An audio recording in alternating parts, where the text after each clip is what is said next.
Merci d'être venus aussi nombreux dans cette ambiance intimiste. Merci de m'avoir invité pour parler d'autre chose, on va dire, aujourd'hui. On a commencé à parler un peu de satisfaction et d'expérience sur le topo précédent. On a passé du temps pendant ce congrès à parler de monitoring, d'impact positif pour le patient, mais de temps en temps, c'est bien de voir qu'est-ce que le patient y pense, qu'est-ce que le patient attend de nous, et finalement, comment je peux le considérer un petit peu plus au quotidien. J'ai tendance des fois à dire que oui, le patient dort, il est en réanimation, etc. Mais lui, ses proches ont des choses à nous dire. On a les bruits de couloir et puis finalement, on va se rendre compte qu'on peut évaluer les choses un petit peu plus précisément. Du coup, je vais vous parler un peu de qualité des soins. On va définir ensemble le concept d'expérience patient, un concept qui est encore relativement nouveau en Europe et notamment en France. On va voir comment l'évaluer. Et puis finalement, quelle place du médecin anesthésiste réanimateur aujourd'hui pour pouvoir améliorer le vécu et le ressenti des patients. Alors, si je commence un peu ce topo, simplement, et puis pour impacter un petit peu, est-ce que la vie des patients aujourd'hui, est-ce que c'est ça? Est-ce que c'est la note Google? Là, je vous donne 3,1. Vous le savez, aujourd'hui, on est inondé de notations à la SNCF. Vous allez sûrement recevoir une évaluation de la satisfaction du congrès. Bref, aujourd'hui, on est noté de partout. Est-ce que finalement, on peut utiliser ce même process pour la santé? Est-ce que je peux avoir ma note en tant qu'anesthésiste ou chirurgien de ma prise en charge? Et en fait, on va se rendre compte qu'une simple moyenne globale comme ça n'a pas vraiment de valeur si on veut améliorer les choses. Si on prend un petit peu de recul et qu'on parle du vécu des patients, on parle de qualité des soins. Donc ça, c'est quelque chose qu'on entend à l'hôpital, les payeurs, les cadres, etc. Mais si je résume un petit peu, la qualité des soins, c'est trois choses. C'est trois piliers. La sécurité des soins, ça jusque-là, tout le monde le connaît, on le sait, on le connaît dans notre pratique quotidienne. L'efficience clinique, la performance qu'on peut proposer à nos patients sur nos prises en charge. Et puis le dernier point, c'est le concept d'expérience, le concept de satisfaction. Et aujourd'hui, à travers le monde, on est complètement en train de glisser dans ce nouveau dogme, j'ai envie de vous dire. Et clairement, les choses s'accélèrent en France, avec notamment au niveau du premier quinquennat Macron, son plan Ma Santé 2022, qui pour la première fois a intégré des marqueurs d'évaluation de l'expérience et de la satisfaction patient. Et dans la nouvelle certification HS qui a lieu en ce moment en France, des chapitres entiers qui mettent en place des évaluations de ces critères patients. Alors, la qualité des soins, à travers donc l'aspect clinique, l'aspect sécurité, l'aspect expérience, peut se faire à travers les yeux de professionnels de santé que nous sommes, mais également ceux des patients. Chacun va avoir sa propre vision de la qualité, autant que ce soit les chirurgiens, que nous, les anesthésistes, sur nos durées de séjour en SSPI, le recours aux amines, etc. Mais finalement, lui, le patient, qu'est-ce qu'il pense de tout ça? Chacun va avoir sa propre vision des choses, chacun va avoir ses propres objectifs. Et finalement, la fusion des deux est intéressante pour avoir une vision globale de la qualité des soins. La qualité des soins vue par les professionnels, c'est ancien. Celle vue par les patients, en tous les cas en termes d'expérience, c'est quelque chose de plus récent. Alors, prenons maintenant la vie du patient, vous l'aurez compris, c'est ce qui nous intéresse. La qualité des soins vus par les patients, c'est trois choses. C'est trois approches différentes, donc trois indicateurs de santé différents. Le premier, ce qu'on appelle les PROM, c'est l'évaluation des résultats cliniques. Tout simplement, c'est ce qu'on fait tous les jours, c'est l'évaluation de l'EVA, par exemple. Ça, c'est une évaluation du résultat clinique par les patients. Si maintenant on regarde sur son expérience de soins, ce qu'on appelle des PREM ou des PREMS, pour évaluer son expérience, et puis Estelle en a parlé tout à l'heure, l'autre approche, c'est l'évaluation de sa satisfaction. Et on va parler essentiellement de ces deux aspects-là aujourd'hui. Alors, j'aime pas passer trop de temps à vous présenter des définitions, je préfère plutôt les illustrer.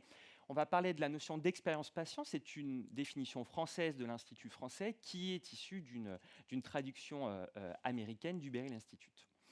Les points clés, on va les illustrer tout de suite, c'est quoi? C'est les mots parcours de soins qui sont importants, les mots interaction et les mots histoire de vie. Alors, autant le présenter tout de suite. L'expérience patient, c'est quoi? C'est tout d'abord une définition qui est centrée sur le patient. C'est une vision centrée sur le patient. Et ce patient et cette vision-là, elle est orientée au confluent de trois choses. La culture d'un établissement, la façon dont vous travaillez, vous, dans votre hôpital, avec votre propre culture, votre propre organisation. Et puis son histoire de vie. Et puis surtout, les différentes interactions que le patient va avoir avec vous. Mais quand je parle d'interaction, et on en parlera tout à l'heure sur le périopératoire, ce n'est pas l'instant T, c'est l'ensemble des interactions. Du moment où le patient va appeler l'hôpital pour prendre rendez-vous, jusqu'à la sortie, les programmations des soins post-opératoires. Ce qu'il faut bien comprendre, c'est que le concept d'expérience patient, il doit être vu sur l'ensemble du parcours de soins, un parcours ambulatoire, un parcours de FIV, etc. Et c'est quand on travaille et quand on prend ce recul de vision qu'on peut comprendre le concept d'expérience patient. Les définitions de l'expérience patient elles passent à travers des thématiques, ce qu'on appelle des dimensions. Alors les thématiques, l'avantage c'est qu'elles sont relativement consensuelles dans le monde, elles sont bien définies. Alors de quoi on parle quand on parle d'expérience patient? On a 8 thèmes différents, des choses finalement qu'on connaît au quotidien. Les notions d'information, les notions de communication, les notions de confort physique par exemple, ça on le connaît, et puis des choses un petit peu plus pertinentes en termes de support émotionnel, par exemple, ou encore de l'implication de la famille et des proches. Ce qui est intéressant de voir dans cette définition, c'est dans ces thématiques, c'est qu'il n'y a pas de critères cliniques. On a constamment l'habitude, nous, d'avoir des critères cliniques, des critères de jugement, des ranges, etc. Et là, il n'y en a pas, en fait. C'est vraiment des thèmes assez globaux. J'ai presque envie de dire des thèmes du quotidien. Le plus simple, c'est une image, et puis j'aime bien utiliser celle-ci pour illustrer le concept d'expérience patient. C'est vraiment plusieurs dimensions qui sont intriquées les unes aux autres en fonction du parcours de soins. Et puis finalement, on peut se dire que cette expérience de soins, elle est aux mains du patient, parce que c'est sa propre vie, c'est comme son histoire, c'est lui qui vit les choses. Mais on peut aussi le voir différemment, parce que finalement, les mains, c'est les nôtres, celles qui vont s'occuper du patient. Et on se rend bien compte à travers cette image qu'on peut jouer sur les différentes dimensions, les différentes interactions qu'on peut avoir pour créer la meilleure expérience patient possible. Évidemment, dépendant d'une culture de soins, l'expérience patient que vous proposez à Paris, à Strasbourg ou à Montpellier ne sont pas toujours les mêmes, l'objectif étant toujours de les améliorer. Alors, je voudrais juste quand même préciser un petit peu quelques points. Estelle Moreau tout à l'heure a parlé des notions d'expérience et satisfaction. Les deux notions sont souvent mélangées dans la littérature et puis dans le langage courant. Le mot satisfaction, je suis quasiment sûr que vous le connaissez, celui d'expérience, pas forcément.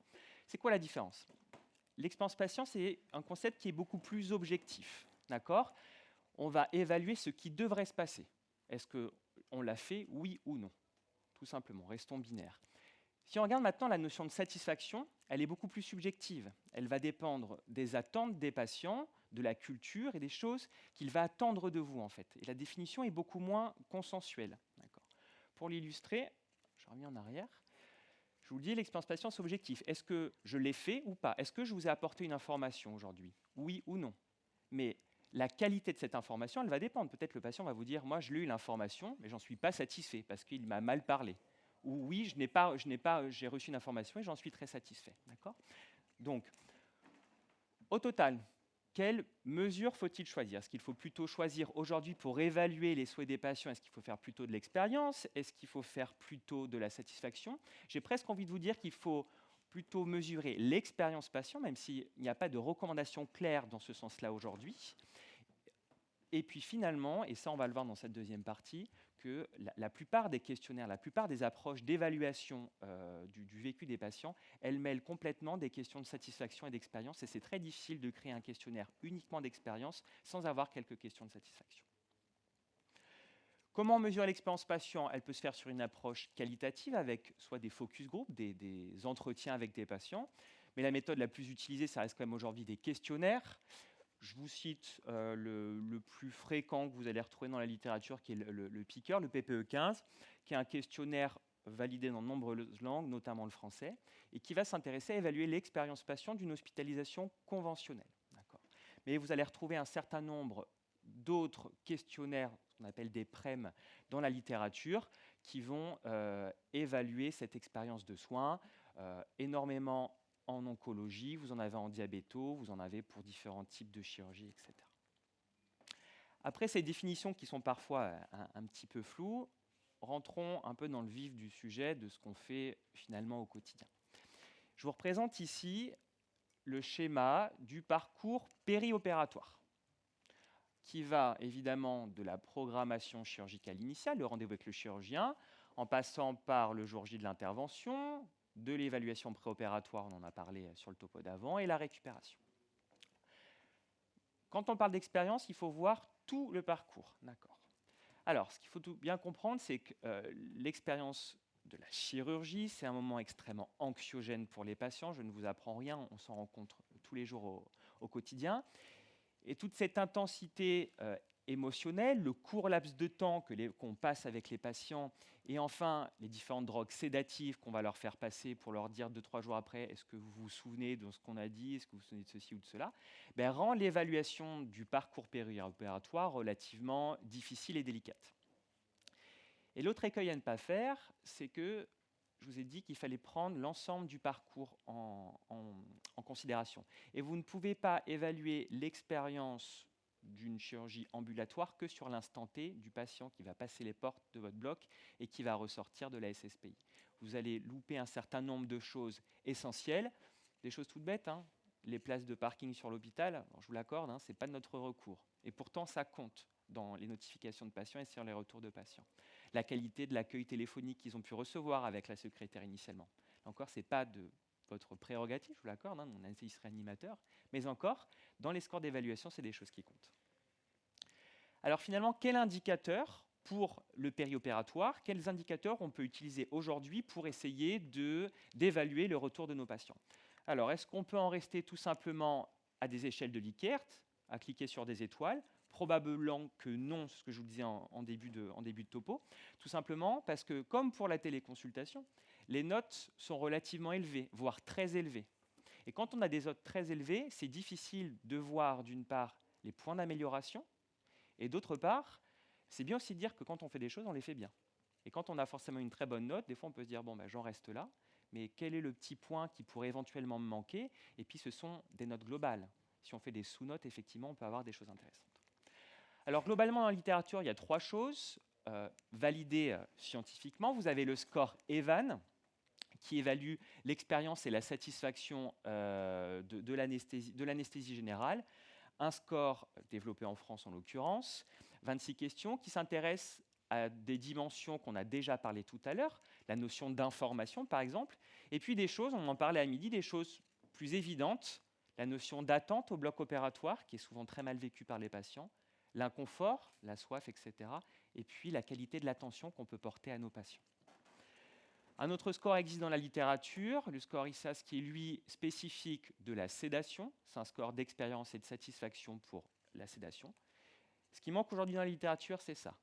On est de plus en plus sur un versant ambulatoire, c'est ce que nous demandent les autorités sanitaires, c'est pour ça qu'on travaille et qu'on est dans l'innovation. Mais aujourd'hui, il n'existe pas à l'heure actuelle de score qui est validé pour évaluer l'expérience ou la satisfaction des patients en ambulatoire.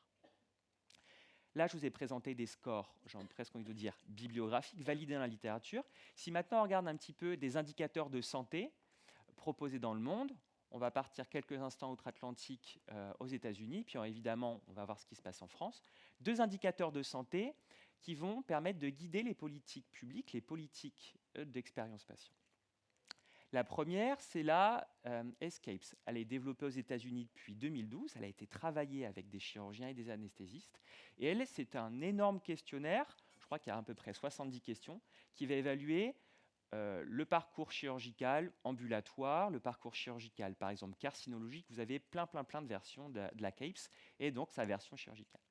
Ce qui est intéressant de voir dans cette version-là, c'est que vous avez 8 questions spécifiques à l'anesthésie. 8 questions qui nous concernent spécifiquement. C'est des questions essentiellement sur la phase préopératoire. Et puis des choses toutes bêtes. Est-ce que l'anesthésiste m'a écouté attentivement? Est-ce qu'il a passé suffisamment de temps avec moi? J'ai envie de vous dire, on est dans un rush permanent, mais pourtant ça compte pour le patient. Est-ce qu'on a discuté ensemble des raisons pour lesquelles vous n'avez pas souhaité avoir l'anesthésie générale ou l'arracher, etc. Bref, vous avez un monitorage, j'ai presque envie de dire, de la manière dont vous êtes, vous, et vous vous comportez avec le patient, même si l'ASA est pas forcément toujours OK avec ce qui est fait, tout simplement parce que ce questionnaire, déjà, il ne prend pas en compte la multitude des acteurs qu'il y a qui concernent l'anesthésie, ne prend pas en compte les différentes marques que vous allez avoir, ça ne prend pas en compte non plus les infirmiers anesthésistes, bref, toutes les personnes qui vont, j'ai envie de vous dire, graviter autour du patient sur ce moment chirurgical. Et puis, ce focus sur qu'est-ce que l'expérience patient avec votre anesthésiste ce jour-là ne prend pas en compte toutes les choses qu'on peut faire en termes de gestion de la douleur, gestion des NVPO, bref, des choses qui comptent pour le vécu du patient. En France, on a à peu près la même chose. Et les résultats sont disponibles sur Internet, c'est sur le portail Scope Santé. C'est aussi simple que ça, vous tapez le nom de votre hôpital et puis vous allez avoir vos résultats de satisfaction et d'expérience patient, ce qui va vous permettre de comparer les établissements. C'est ce qui se fait aux États-Unis, c'est ce qui se fait aujourd'hui. Alors, ISATIS, c'est plus récent que le dispositif américain, qui s'articule autour de 4 grands thèmes: la qualité de l'accueil, la qualité de la prise en charge, le débat interminable de la qualité des repas et de la chambre, et l'organisation de la sortie.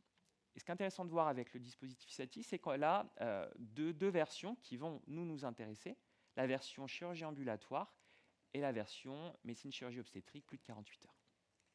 Les questions sont globalement les mêmes que pour la CAPES américaine. Est-ce que la qualité de l'écoute attentive par les chirurgiens, la clarté des réponses? Mais en France, en tout cas, il n'y a pas de questions qui nous concernent, nous, anesthésistes réanimateurs. On va vous demander des choses en lien avec les communications avec votre sage-femme, le médecin, le chirurgien, mais la partie pure, l'iceberg sur l'anesthésie n'existe pas à l'heure actuelle. Finalement, quelle place pour le médecin anesthésiste réanimateur pour améliorer cette expérience patient? Est-ce qu'on a un rôle, nous, à jouer? Alors, pas tout simplement pour améliorer nos indicateurs de santé, on en parlera peut-être tout à l'heure, mais finalement, est-ce que nous, au bloc, on peut faire des choses pour pouvoir améliorer leur expérience de soins? Ben, ces choses-là, on les fait déjà, finalement. Je vous ramène à ce qu'on a dit tout à l'heure sur les 8 dimensions de l'expérience patient, les 8 grands thèmes qui fondent ce concept-là. Les concepts de confort et de respect des préférences, ben ça on le fait déjà au quotidien, en termes de gestion de la douleur, gestion de l'inconfort avec les NVPO, etc., etc. Donc on est déjà, sans même le savoir, sans même le vouloir, dans ce travail d'amélioration de l'expérience patient. Mais on peut aller encore plus loin si on regarde les autres dimensions. L'information, le support émotionnel qu'on peut apporter aux patients. Parce que ce qu'il faut bien comprendre, c'est que certaines choses ne seront jamais modifiables. Le sexe, l'âge, le niveau socio-économique, le niveau d'éducation des patients, ce sont des facteurs d'expérience patient qui ne sont pas modifiables. Vous ne pouvez rien faire sur ça. Par contre, si vous souhaitez améliorer l'expérience de vos patients, un certain nombre de choses sont potentiellement modifiables. La qualité de l'information, vous me direz oui, je le fais déjà au quotidien, mais est-ce que je ne peux pas améliorer la pertinence? Des choses un petit peu plus étranges ou pas sur notre comportement, qui nous renvoie à notre manière d'être, mine de rien. Et puis travailler sur l'amélioration du parcours patient, qui est également un autre défi. En quelques mots, comment je peux améliorer mon expérience patient? Je n'ai absolument pas la prétention de vous l'expliquer en 2 diapos, et ce n'est pas le but d'aujourd'hui. Tout d'abord, et c'est le niveau de base que je vous disais, l'expérience patient, c'est une définition centrée sur le patient, c'est la vision des patients. Si on veut travailler sur cet aspect-là, il faut recueillir le vécu des patients. Il faut discuter avec eux. Souvent, on commence par des analyses qualitatives, des focus group, des entretiens de patients. N'oubliez pas les soignants. Il ne faut pas s'oublier nous-mêmes aussi, parce qu'on a aussi des choses à dire. On a chacun des visions peut-être différentes, mais elles sont complémentaires. Et il ne faut pas oublier que tout est dépendant de notre culture. C'est sûr que je vous parle des choses américaines avec cette culture différente de la nôtre pour l'avoir vécue. Mais voilà, les cultures sont changeantes d'un établissement à l'autre. Puis ensuite, si vous voulez améliorer votre expérience patient, il faut penser parcours de soins et ne pas vous focaliser sur un seul aspect de la prise en charge parce que vous allez omettre un certain nombre de points. Et enfin, mesurer sur le baseline et ensuite en fonction des actions que vous aurez mis en place, mesurer l'impact, maintenir les actions, maintenir l'impact, ça c'est hyper important. Et le succès d'améliorer l'expérience patient ne peut pas se faire sans l'implication des professionnels, sans l'implication des soignants au quotidien. Ce n'est pas, entre guillemets, juste une molécule ou juste un monitorage, si je peux me permettre. C'est des choses qui sont bien plus complexes, qu'on définit comme des interventions complexes. Pour terminer, on parlera en quelques mots de l'engagement du patient sur ce qu'on appelle le modèle de Montréal. C'est un modèle qui date d'à peu près 15 ans, sur les différentes formes d'engagement du patient. On l'a tous appris à la fac, vous l'avez peut-être vécu pour certains. On est sorti du modèle paternaliste, du médecin tout-puissant, de je vous donne l'information, on en reste là. Aujourd'hui, on est plus sur une approche centrée sur le patient. On est en train d'avancer sur la relation médecin-malade. Et puis là, je vous parle aujourd'hui de consultation. Finalement, on leur demande ce qu'ils en pensent, les patients, à travers des questionnaires. Mais on peut aller plus loin, en les faisant participer, en les faisant travailler avec nous autour de la table. Et puis finalement, mieux prendre en compte le vécu et le ressenti des patients, c'est les faire travailler avec nous. Ce n'est pas uniquement leur demander ce qu'ils en pensent, et puis, en faisant une synthèse, de se dire « je prends, je ne prends pas ». Ce serait un petit peu trop facile. L'engagement des patients, il peut se faire dans l'enseignement. On l'a vu avec la place de plus en plus importante des patients dans les facs de médecine, et tant mieux. Dans le cadre de la recherche avec les patients partenaires, et puis dans les différents types d'instances, méso ou macro, de la politique de santé ou de gouvernance des établissements. En conclusion, qu'est-ce qu'on retient d'aujourd'hui? Finalement, c'est cette photo. Je pense que j'aurais dû même mettre uniquement cette photo en conclusion. La question qui m'a été posée, comment mieux prendre en compte les demandes et les souhaits des patients? Ce qu'il faut bien comprendre, c'est un paramètre important de la qualité des soins, avec une réelle volonté des pouvoirs publics à travers le monde d'aller dans ce sens-là. La question est de savoir, est-ce qu'on prend le train ensemble et on travaille ensemble pour le faire, ou est-ce qu'on lutte pour ça? Mais je vous laisse imaginer les finalités. Mieux prendre en considération les souhaits des patients, c'est regarder leur satisfaction, mais encore plus regarder leur expérience, qui est quelque chose de beaucoup plus objectif à mesurer. On l'évalue avec des PREMS, qui sont des questionnaires, mais vous pouvez également faire des évaluations qualitatives. Et puis pourquoi on fait tout ça? Parce que finalement, leur demander ce qu'il vit, parce que j'ai l'habitude de dire qui mieux que le patient peut parler de ce qu'il vit au quotidien dans les murs de notre hôpital. C'est un levier à l'amélioration de la prise en charge. Quels sont les points améliorés et puis quels sont les points validés? Parce qu'on a aussi le droit de dire, et tant mieux, qu'il y a des choses qu'on fait bien pour les patients dans nos hôpitaux. Ne soyons pas trop négatif. L'avenir, c'est quoi? L'incitation et la coercition. Je terminerai sur ça.